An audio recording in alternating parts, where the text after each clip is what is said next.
O estudo. João 12, 1-3. 6 dias antes da Páscoa, foi Jesus para Betânia, onde estava Lázaro, a quem ele ressuscitara dentre os mortos. Deram-lhe, pois, ali uma ceia. Marta servia, sendo Lázaro um dos que estavam com ele à mesa.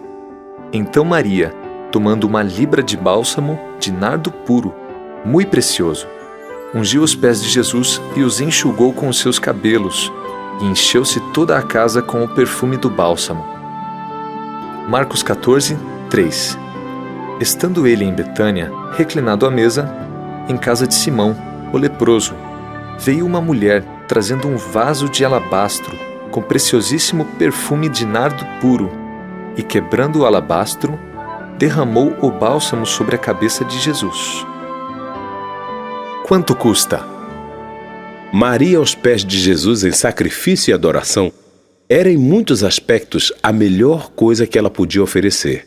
Isto é evidente pelo fato de que Jesus imortalizaria a ação dela ao declarar: onde for pregado em todo o mundo este evangelho, será também contado o que ela fez para memória sua. Por quê? Porque Maria deu tudo de si. Pode parecer radical e até mesmo assustador, mas para ser salvo você terá que dar tudo de si.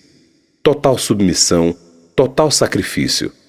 Essa é a razão pela qual Jesus elogiou a viúva que lançou suas 2 últimas moedinhas na caixa de ofertas. Ela deu tudo de si. Viu também certa viúva pobre lançar ali 2 pequenas moedas e disse: verdadeiramente vos digo que esta viúva pobre deu mais do que todos, porque todos deram como oferta daquilo que lhe sobrava.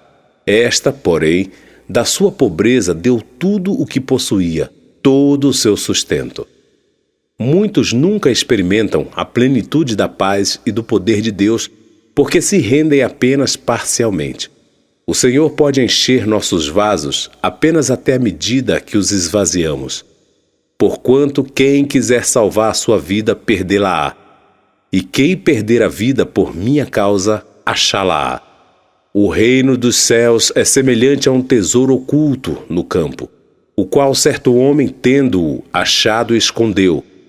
E transbordante de alegria, vai, vende tudo que tem e compra aquele campo. O reino dos céus é também semelhante a um que negocia e procura boas pérolas. E tendo achado uma pérola de grande valor, vende tudo o que possui e a compra.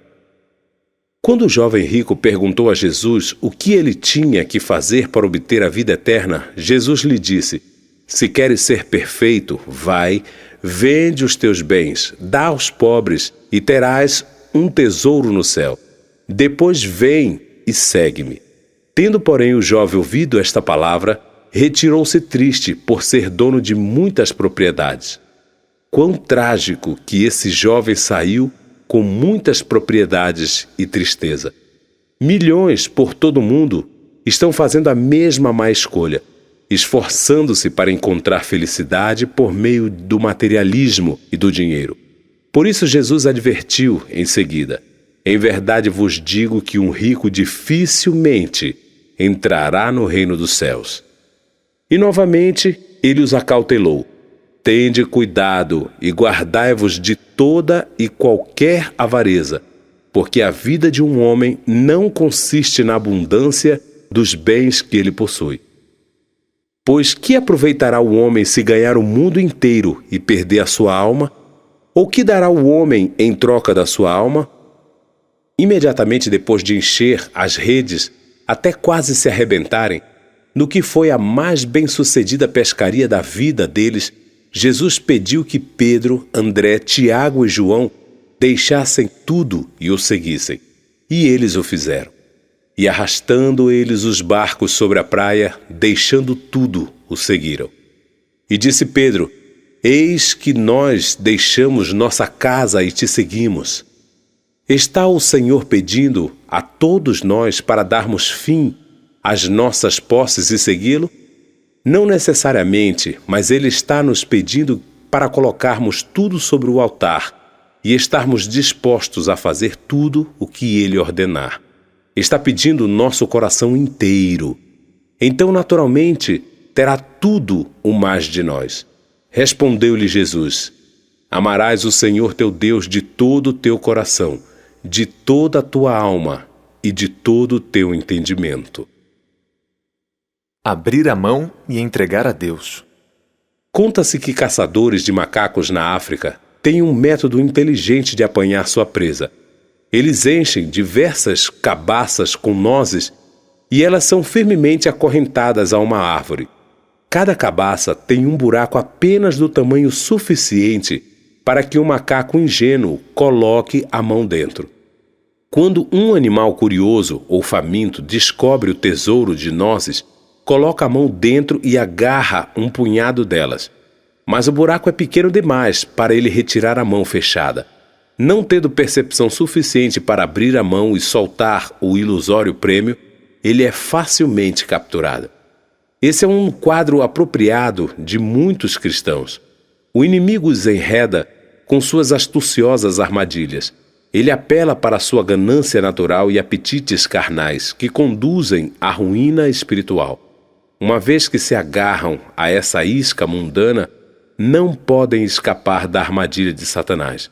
Mas ele continua insistindo: não solte. Ao ouvir a fascinante voz do tentador, eles continuam em vão tentando escapar sem soltar o mundo. É impossível entregar-se a Deus sem primeiro abrir mão de tudo e todos. Isso mesmo, nem mesmo as pessoas devem ter prioridade sobre nosso relacionamento com Deus. Por isso, o primeiro e grande mandamento é amar a Deus de todo o nosso coração. Então, secundariamente, amar ao próximo como a nós mesmos. Quem ama seu pai ou sua mãe mais do que a mim, não é digno de mim.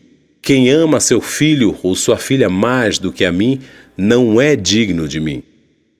A boa nova é que quem tem fé para confiar em Deus e entregar tudo pela graça de Deus será abundantemente recompensado nesta vida e na futura. Tornou Jesus: em verdade vos digo que ninguém há que tenha deixado casa ou irmãos, ou irmãs, ou mãe, ou pai, ou filhos, ou campos por amor de mim e por amor do Evangelho, que não receba já no presente o cêntuplo de casas, irmãos, irmãs, mães, filhos e campos, com perseguições, e no mundo por vir a vida eterna. O amor dá liberalmente. Conheço um bem-sucedido homem de negócios cujo filho foi acusado de assassinato e sentenciado a viver na prisão. O amoroso pai, convicto de que seu filho era inocente, hipotecou a casa e vendeu todos os bens da família para pagar os honorários legais para que seu filho passasse por outro julgamento. Embora a condenação tenha sido mantida, o pai nunca lamentou o sacrifício. Por que ele fez isso? O amor se sacrifica dando. Você conhece este verso. Porque Deus amou o mundo de tal maneira que deu. Deus, o Pai, deu tudo de si quando enviou seu amado Filho unigênito. Quando Naamã, o sírio, foi curado da lepra, sua primeira reação foi dar algo ao profeta Eliseu, não para pagar por sua cura, mas movido por um sentimento de profunda gratidão. Sua generosa oferta era proporcional à sua grande gratidão. Depois que Zaqueu foi perdoado por Cristo, sua resposta foi dar abundantemente. Maria também sentiu-se obrigada a dar algo ao Salvador, movida por transbordante gratidão, porque ela valorizava o quanto havia sido perdoada. Por isso te digo, perdoados lhe são os seus muitos pecados, porque ela muito amou. Mas aquele a quem pouco se perdoa, pouco ama. Também é seguro dizer que aquele que tem noção de quanto foi perdoado, amará mais. Por isso Maria deu liberalmente ao servir a Jesus. E também algumas mulheres que haviam sido curadas de espíritos malignos e de enfermidades, Maria, chamada Madalena, da qual saíram 7 demônios, e Joana, mulher de Cusa, procurador de Herodes, Susana e muitas outras, as quais lhe prestavam assistência com os seus bens. Então, perto do fim de sua vida, no momento crítico, Maria deu totalmente quando comprou o perfume no frasco de alabastro.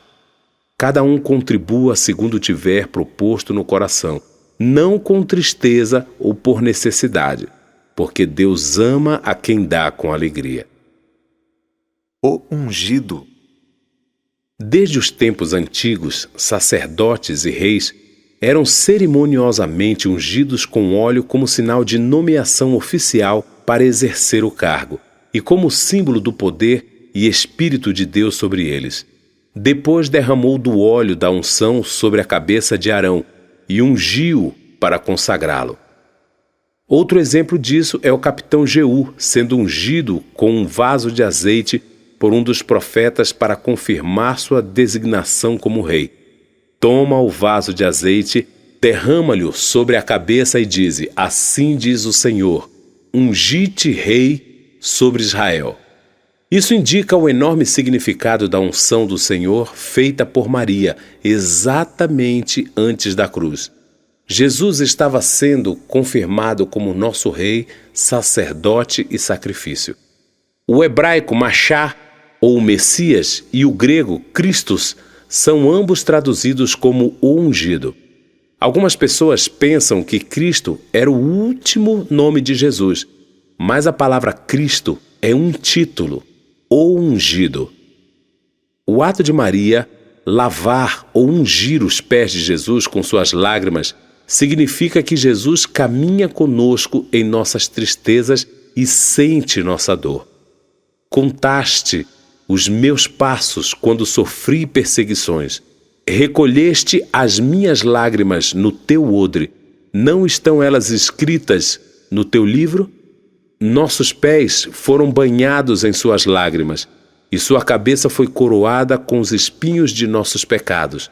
É por isso que o profeta disse: certamente ele tomou sobre si as nossas enfermidades, e as nossas dores levou sobre si.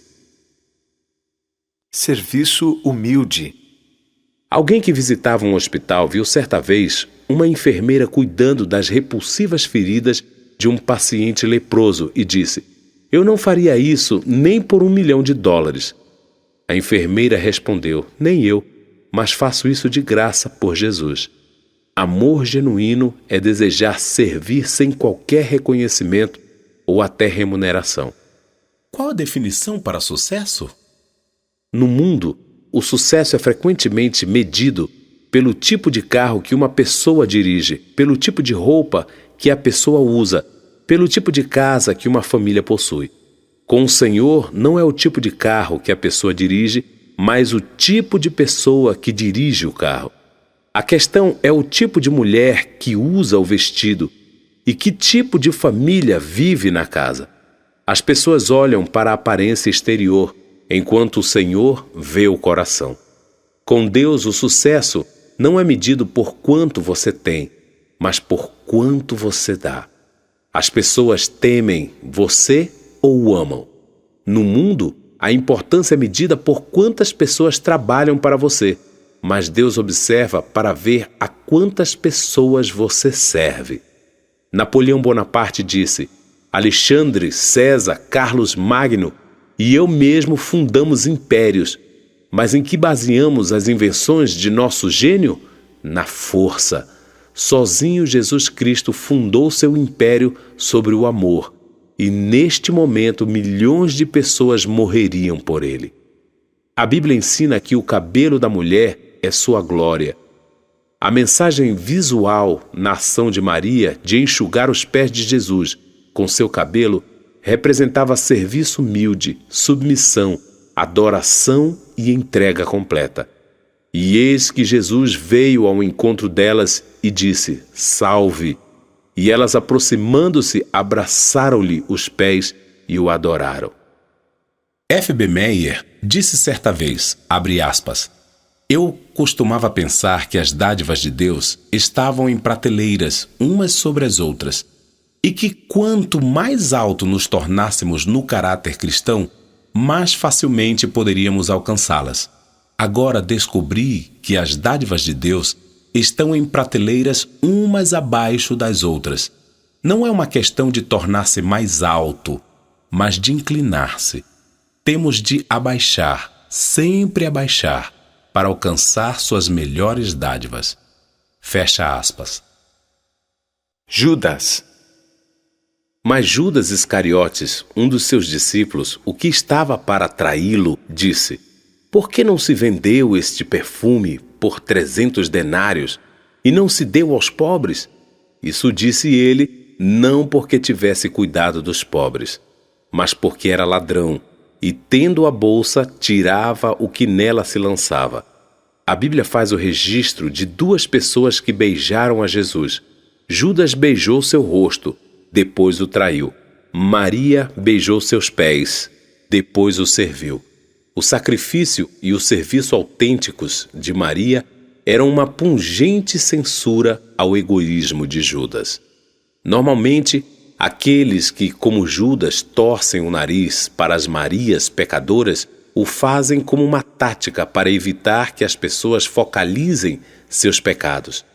As pessoas que mais gostam de criticar e julgar na igreja são geralmente aquelas que estão lutando contra sua própria culpa secreta. Foi imediatamente após a piedosa declaração de Judas em favor dos pobres que ele saiu e fez o acordo para trair o Salvador pelo preço de um escravo. Exposição pública. Maria não teve vergonha de revelar seu amor por Jesus.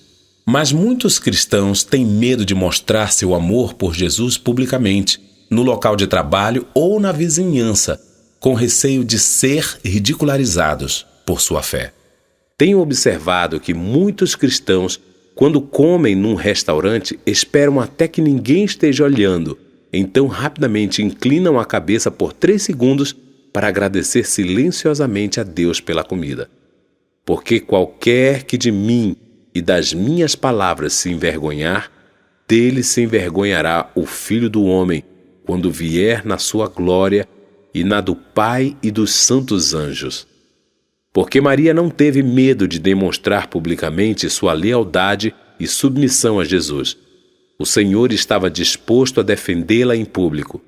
Portanto, diz o Senhor Deus de Israel: aos que me honram, honrarei, porém, os que me desprezam serão desmerecidos. É por isso que Jesus disse a respeito de Maria: deixa, ele a defendeu porque compreendeu seu coração.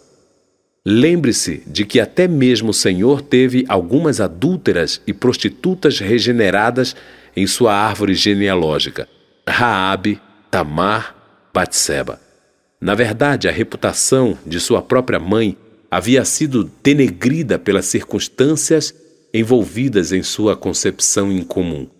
Lembre-se também de que Maria é um símbolo da igreja e, imperfeita e defeituosa como possa parecer, Jesus é ofendido e insultado por aqueles que, como Judas, se levantam e acusam a noiva de Cristo. O pastor presbiteriano Robert Falconer estava testemunhando entre um povo necessitado em certo país estrangeiro. Ele leu para eles a história de como Maria Madalena lavou os pés de Jesus com suas lágrimas e os secou com seu cabelo. Enquanto estava lendo, ele ouviu um choro alto e olhou para uma moça franzina, cuja face estava desfigurada pela varíola. Depois de dizer algumas palavras de encorajamento para ela, a moça perguntou: ele virá novamente, aquele que perdoou a mulher? Ouvi que ele virá novamente. Será logo? Falconer lhe assegurou que ele retornaria em breve. Depois de chorar de novo incontrolavelmente, ela disse: Senhor, será que ele não pode esperar um pouco mais? Meu cabelo ainda não está comprido o suficiente para enxugar seus pés. Quando começarmos a perceber o quanto Jesus sofreu e pagou por nossos pecados, quando genuinamente nos convertermos de nossa luta egoísta por reconhecimento e apego aos ganhos terrestres, então e tão somente estaremos verdadeiramente felizes de servir com humildade e dar tudo àquele que deu tudo.